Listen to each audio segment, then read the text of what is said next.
Further बेटे हमारा topic है हीटिंग इफेक्ट्स ऑफ करंट। आपने नोट किया होगा कि जब भी इलेक्ट्रिक करंट फ्लो करता है किसी सब्सटेंस के अंदर, किसी सर्किट के अंदर, किसी वायर के अंदर, तो उस रेजिस्टेंस में जब करंट फ्लो करता है तो हीट प्रोड्यूस हो जाती है। जनरली सब केसेस में हीट प्रोड्यूस नहीं होती। जब हीट प्रोड्यूस इतनी इमेंस नहीं होती, इतनी ज़्यादा नहीं होती। अब बात करेंगे गीज़र की, इलेक्ट्रिक हीटर की, केटल की, ऐसे अप्लायंसेस की बात करेंगे तो वहाँ हीट बहुत प्रोड्यूस होती है।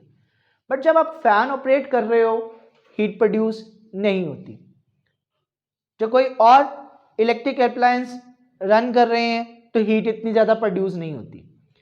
क्योंकि रीज़न क्या है उसके पीछे? जो गीज़र, इलेक्ट्रिकल हीटर, ऐसे कुछ अप्लायंस हैं, उनमें हाई रेजिस्टेंस वाले जो हैं सर्किट यूज़ किए जाते, हाई रेजिस्टेंस वाली वायर्स यूज़ की जाती हैं। एग्जांपल जो हीटिंग कॉयल होती है वो नाइक्रोम की होती है। नाइक्रोम की रेजिस्टेंस बहुत हाई होती है। तो रेजिस्टेंस हाई वाली वायर जब यूज़ करते हैं तो करंट को उसमें से फ्लो करने के लिए क्या करना पड़ता है? Current is the flow of charges. Resistance अगर कम होगी तो इजीली फ्लो करेगा, रेजिस्टेंस अगर ज़्यादा होगी तो उसको क्या है, मेहनत मशक्कत करनी पड़ेगी, वर्क करना पड़ेगा अगेंस्ट दैट रेजिस्टेंस। तो रेजिस्टेंस के अगेंस्ट वर्क करना पड़ता है, इसलिए उसमें क्या होता है, हीट प्रोड्यूस होती है। उसमें क्या हो जाता है, हीट प्रोड्यूस होती है। हमने सबने पढ़ा था शुरू में इस चैप्टर के कि पोटेंशियल डिफरेंस क्या है, that is the work done in moving the charge.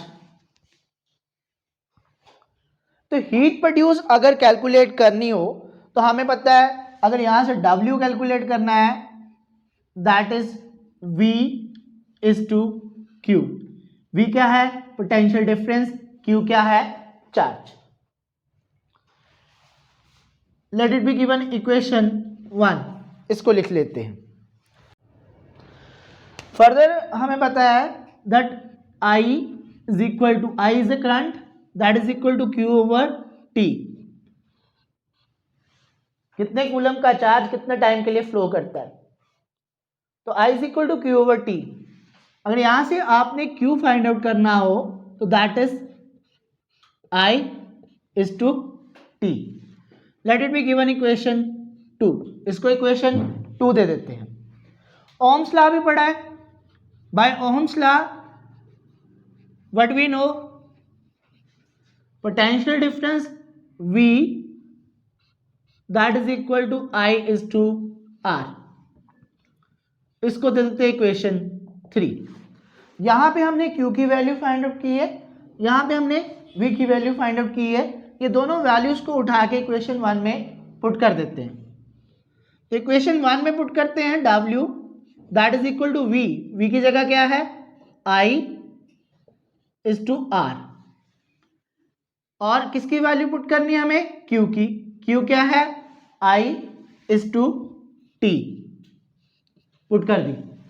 I 2 times है, I को क्या कर देते हैं, square, is to R is to T। ये क्या कैलकुलेट किया, तो वर्क डन, किस चीज के लिए work done, to keep the current flowing. Current को जो उस अपने आप को फ्लो करवाने के लिए वर्क करना पड़ेगा उसको हमने कैलकुलेट किया। तो वो वर्क किस में कन्वर्ट हो जाता है, हीट में कन्वर्ट हो जाता है। तो हीट में कन्वर्ट होता है, if it is written as work done को हम हीट में कन्वर्ट करके लिखें H, हीट का सिंबल डाल देते हैं। H is equal to I square R into T, I square RT। ये आ गया फार्मूला किसके लिए, to calculate the heat, heat calculate करने के लिए। When current flows through a circuit, the sum of the amount of the current that converted into heat, and this is called as the heating effect of the current. And heating effect clearly it indicates depends upon square of current, resistance, फिर directly proportional है, directly proportional square of current पे है and directly proportional to time. Means तीन चीजों पे depend करता है कितनी हीट प्रोड्यूस होगी, करंट कितना फ्लो कर रहा है उस पे, उसके स्क्वायर पे। रेजिस्टेंस जितनी ज़्यादा होगी उतनी हीट ज़्यादा प्रोड्यूस होगी, और जितने लंबे टाइम के लिए पास करेंगे उतना ही ज़्यादा क्या पास होगा, अपने पास हीट प्रोड्यूस होगी। ठीक है, तो कुछ अप्लायंसेस के बारे में मैंने बताया हीट प्रोड्यूस होती है। ऑन द अदर हैंड कुछ अप्लायंसेस ऐसे होते हैं जिनमें हीट प्रोड्यूस बिल्कुल कम होती है। ये नहीं कह सकते कि होती नहीं है। फैन चलता है, आधा घंटा चला के देख लीजिए, उसको टच करके फैन गर्म हो जाता है। कोई और इलेक्ट्रिक अप्लायंस है इस तरीके से ही, वो भी हीटिंग इफेक्ट प्रोड्यूस करते हैं बट कम प्रोड्यूस करते हैं। बट कईयों में ज़्यादा हीटिंग है और कईयों में कम है। क्यों? क्योंकि एग्जाम्पल के लिए फैन में बाकी जो इलेक्ट्रिकल एनर्जी वो किस लिए यूज हो जाती है, फैन को रोटेट करने के लिए, उसके ब्लेड्स को मूव करने के लिए। सिमिलरली वॉशिंग मशीन की बात करेंगे तो उसके मोटर को रोटेट करने के लिए यूज हो जाती है। तो बाकी इलेक्ट्रिकल एनर्जी किस में यूज हो जाती है, बाकी और फंक्शंस परफॉर्म करने के लिए यूज हो जाती है। बट यहाँ पे हमने अप्लायंस के अंदर हाई रेजिस्टेंस वाले वायर्स यूज की होती हैं, वहाँ पे करंट का फ्लो जो है इतने इजीली नहीं हो पाता। जब करंट का फ्लो इजीली नहीं होता तो करंट अपने आप को फ्लो करवाने के लिए क्या करता है, वर्क करता है, and that work is converted into heat, जिसको हम कैलकुलेट कर सकते हैं by using the formula I²RT। तो it means that the heat produce तीनों चीजों पे डायरेक्टली प्रोपोर्शनल है, स्क्वायर ऑफ करंट पे, रेजिस्टेंस पे एंड टाइम पे, इन पे डायरेक्टली प्रोपोर्शनल है। What is the application of heating effect of current? Let us see. Heating effect of electricity पढ़ने के बाद उसका पढ़ने हैं हमने एप्लीकेशंस, कि हीटिंग इफेक्ट ऑफ इलेक्ट्रिसिटी कहाँ पे अप्लाई होता है हमारे डेली लाइफ में। तो फर्स्ट एप्लीकेशन जो है इसकी हीटिंग इफेक्ट ऑफ इलेक्ट्रिसिटी की, हीट प्रोड्यूस होती है इलेक्ट्रिसिटी से, वो यूज़ होता है कहाँ पे, इलेक्ट्रिक बल्ब में, हीटर में, इलेक्ट्रिक आयरन में, टोस्टर में, ओवन में, गीज़र में। इन सब में क्या होता है, हीटिंग फिलामेंट होता है। जनरली वो एलॉय का बना होता है, एलॉयज जिनकी क्या हाई होती है, रेजिस्टेंस हाई होती है, उनका बना होता है, ताकि करंट को ऑब्स्ट्रक्शंस ज़्यादा हो, हीट प्रोड्यूस ज़्यादा। फर्दर इलेक्ट्रिक बल्ब जो बना है उसमें भी इसका जो है एप्लीकेशन है। इलेक्ट्रिक बल्ब में क्या एप्लीकेशन है, जनरली जो बल्ब होता है उसका फिलामेंट जो होता है वो आपको पता थिन वायर होती है। That thin wire that is made up of tungsten. किसकी बनी होती है वो थिन वायर, टंगस्टन मेटल की बनी होती है।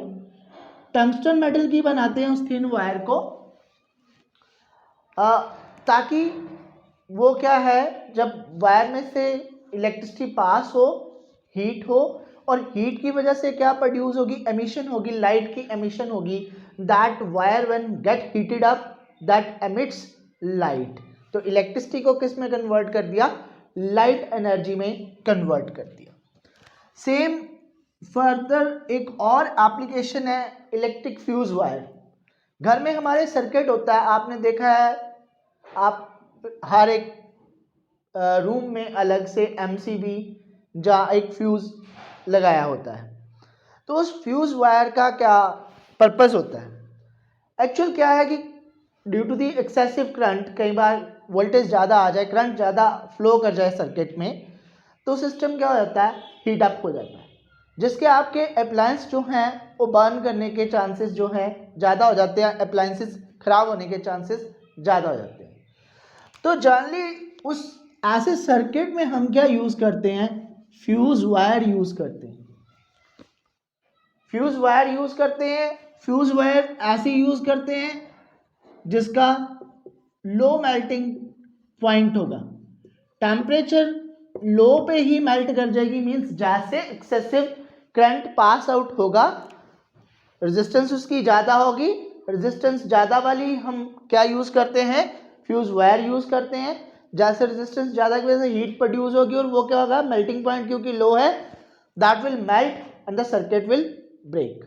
सर्किट टूट गया तो तो आपका फर्दर करंट उस अप्लायंस में से चलना बंद हो जाता। पूरा का पूरा अप्लायंस खराब नहीं हुआ, सिर्फ दैट फ्यूज जो है वो आपका डिफेक्टिव हुआ, जो वो मेल्ट हो गया, ख़राब हो गया, सर्किट तोड़ दिया। उसको अगर आप चेंज कर लेते हैं तो उससे आपका क्या है, सर्किट जो है, जो हाउस होल्ड अप्लायंसेस जो आपने यूज़ किए हैं घर में, वो प्रिवेंट हो जाते हैं, प्रोटेक्ट हो जाते हैं। किस चीज़ से प्रोटेक्ट होते हैं? फॉर स्पॉइलिंग, कुछ भी उसको बर्निंग नहीं होती है। एप्लीकेशंस डिस्कस करने के बाद एक दो न्यूमेरिकल्स करते हैं हम हीटिंग इफेक्ट ऑफ करंट के। न्यूमेरिकल है, क्वेश्चन है, पोटेंशियल डिफरेंस ऑफ 250 वोल्ट। कितनी वोल्टेज दी है? That is 250, that is applied across a resistance of 500 ohms. Resistance कितनी दी है? That is 500 ohm. कैलकुलेट क्या करना है? Resistance of 500 ohm in an electric fan है कोई, जो इतनी वोल्टेज पे और उसकी रेजिस्टेंस 500 ओहम है। कैलकुलेट क्या करना है? First of all calculate current करना है। Second, the heat energy produced. Heat energy produce करनी पता करनी है, तो इसका मतलब टाइम भी चाहिए होगा। टाइम गिवन है इन द 10 सेकेंड्स। तो हीट एनर्जी प्रोड्यूस का आपको फार्मूला भी पता है, अभी हमने पढ़ा है, that is I square into R is to T. तो हमारे पास आर है, टी है, बट आई नहीं है। तो आई फाइंड आउट करने के लिए हम क्या यूज कर लेंगे? ओम्स लॉ यूज कर लेंगे। हमें पता है V upon I that is equal to R. तो आई क्या हो जाएगा? That I will be V upon R. V की वैल्यू कितनी है? 250 वोल्ट, और R की वैल्यू कितनी है? 500 ओम्स। अगर आप फाइंड आउट करते हैं तो it will be 1/2। 1/2 can be written as 0.5। क्या फाइंड आउट किया है? करंट पता किया है, इसलिए इसको किस में लिख सकते हैं? एम्पियर्स में। किस में लिख सकते हैं? एम्पियर में। तो हमने आई फाइंड आउट कर लिया है। आई की वैल्यू पुट कर देते हैं, आर और टी की ऑलरेडी है तो इस फॉर्मूला में पुट कर देते हैं। H that is equal to I square is to R is to T, 0.5 the square. R की वैल्यू दैट इज 500 और टी की वैल्यू 10 सेकेंड। अगर आप इसको कैलकुलेट कर लेते हैं तो इट विल बी, चेक कीजिए इतना ही बन रहा है, 1250 जूल्स। तो हीट कितनी प्रोड्यूस होगी? 1250 of joule of heat is produced in such bulb which runs for the 10 second. बेटे हीटिंग इफेक्ट पे ही सेकेंड न्यूमेरिकल ले रहे हैं हम। That is calculate the heat produced. Heat produce calculate करनी है। व्हेन 96,000 कूलम्स चार्ज दिया हुआ है, that is 96,000 coulombs. Charge is transferred in 1 hour. Time दिया है 1 आवर, बट टाइम के ऐसे यूनिट सेकेंड्स हैं, तो it will be 3600 seconds. When charge is transferred in 1 hour through a potential difference. Potential difference दिया V, कितना? 50 volt, through potential difference of 50 volt. तो आपको पता है H फाइंड आउट करना है, तो आई स्क्वायर आर टी फार्मूला लगेगा। हमारे पास कहीं करंट नहीं है, तो ये सबको पता है Q इज इक्वल टू क्या होता है? I is to T. अगर I फाइंड आउट करना होगा that will be Q over T। Q की वैल्यू कितनी है? That is 96,000। T की वैल्यू कितनी है? 3600। अगर आप इसको कट कर लेते हैं और कैलकुलेट करते हैं, इट विल बी 26.67 एम्पियर। ये वैल्यू किसकी आ गई मेरे पास? करंट की। बट रेजिस्टेंस भी कहीं दिख नहीं रही है, रेजिस्टेंस भी हमें कैलकुलेट करनी पड़ेगी। ओहम्स लॉ से आपने पढ़ा था R that is equal to V upon I। V की वैल्यू दी हुई है कितनी? 50 वोल्ट, और I आपने फाइंड आउट किया है कितना? That is 26.67 ampere. अगर आप इसको फाइंड आउट कर लेते हैं तो it will B 1.87 ohm, 1.87 ohm. अब हमारे पास आर भी आ गया, आई हमने ऑलरेडी फाइंड आउट कर लिया था और टी हमें गिवन है। तो अब फार्मूला हीट प्रोड्यूस के लिए लगा देंगे, that is I square R T. I की value that is 26.67 the square into 1.87 is two time कितना है 3600। अगर बेटा कंप्लीटली सॉल्व करते हो तो इट विल बी 4788,400 जूल्स, और अगर किलो जूल्स में कन्वर्ट कर लेते हैं इसको, दैट इज 4788.4 किलो जूल। तो ये आ गई हीट प्रोड्यूस्ड जब कितना चार्ज फ्लो करेगा, 96,000 कूलम चार्ज फ्लो करेगा कितने टाइम के लिए, 1 आवर के लिए, through the potential difference of 50 volt.